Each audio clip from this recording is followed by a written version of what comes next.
Hello everyone, welcome back to my channel. In today's video, I'm going to show you how I take notes on my iPad Pro. This has been a highly requested video by you guys, so I really hope you enjoy.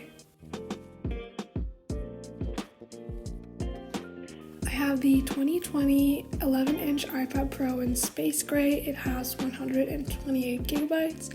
And with that, I use the second generation Apple Pencil to take my handwritten notes. The app I use for note taking is called GoodNotes 5, and you can download this in the App Store.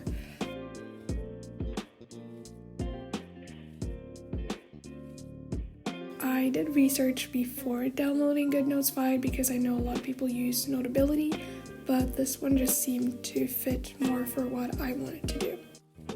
Now, in GoodNotes, you can create your own notebooks and you can select from a variety of different paper types and colors so you can find something that fits your writing style. For this new notebook, I just chose a lined paper with 2 columns, and then I titled my notebook Recipe because I'm writing a recipe today. Then you can select whatever pen colors you use. When I take notes, I usually have black and then 2 different colors, one for headers and one for important words or terms that I need to remember. Now obviously today I'm writing a recipe just to show you what I would usually do in a note-taking setting. For my header, I use the brush pen, then I use the zoom tool and zoom all the way into the paper. I have the 0.3mm size, and then I start lettering. When I'm done lettering, I will use the lasso tool to mark what I just wrote and then resize it to make the title as big as I would like it. Then I just place it where I want, and there you have your title.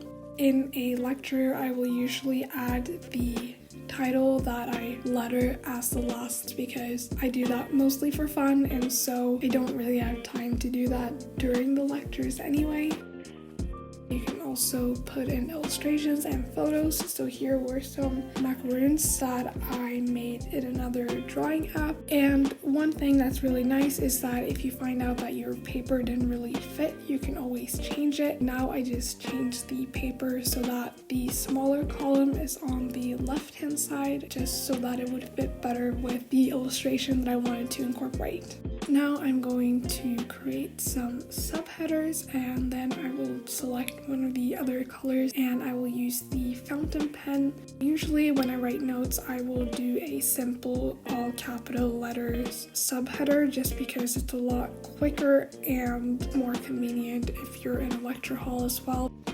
So now I'm just zooming out and putting my margin where I want it. This is a really handy tool because then the zoom tool will always stop at where you have put your margin, just helping you write in the same space. And now I can start writing my actual notes, which I just do in black, and I still just use the 0.3mm size fountain pen for writing the regular text as well. I just like it a lot more than the ballpoint pen.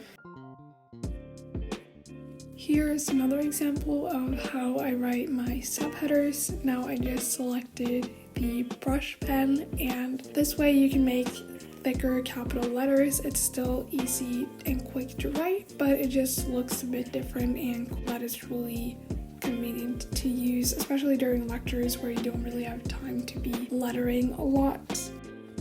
So now I would just write my notes as usual, and then I would add subheaders if I needed any more. In a lecture situation, I also wouldn't add the illustration first. I would rather just add it in later, but this way I could just show you how you can kind of incorporate the illustrations as part of your notes.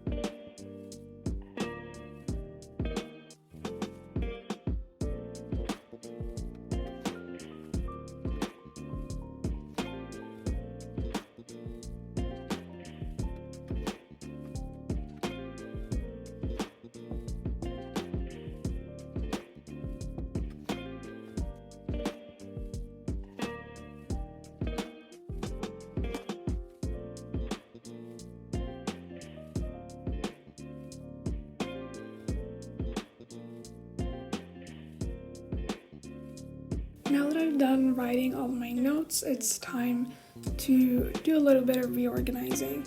I want the text to be a bit bigger just because I want it to be more convenient to read later on.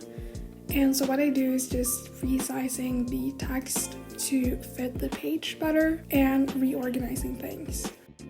If this was in a university setting, I would do this after my lectures, so this would be sometime afterwards where I just reorganize my notes and make them more readable and also fix any mistakes or anything that I would like to add on.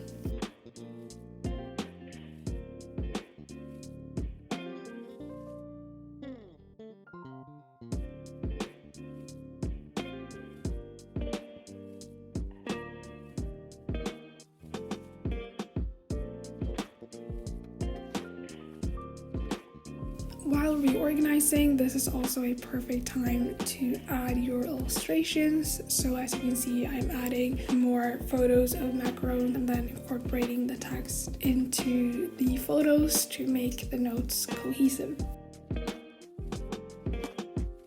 And here you have the finished products of my macaron recipe or my notes.